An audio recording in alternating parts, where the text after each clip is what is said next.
आज हम बनाने जा रहे हैं बहुत ही आसान आलू अंडे की भाजी। अगर आपने चैनल को सब्सक्राइब नहीं किया प्लीज चैनल को सब्सक्राइब कीजिए, कमेंट में अपना फीडबैक जरूर दीजिए and don't forget to like. आलू अंडे की भाजी बनाने के लिए 1 kg लिए हैं हमने आलू। सबसे पहले एक बर्तन में 1 प्याली ऑयल ऐड करेंगे। 6 से 7 अदद बारीक कटे हुए बड़े प्याज को बहुत मामूली सा फ्राई करेंगे।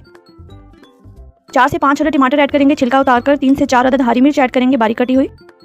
1.5 बड़े चम्मच कुटी हुई लाल मिर्च ऐड करेंगे। 1 बड़ा चम्मच नमक मिक्स करेंगे और 5 से 10 मिनट के लिए ढककर मसाले को गिला लेंगे। टमाटर तकरीबन गल चुके हैं। डी शेप में बारीक कटे हुए आलू ऐड करेंगे,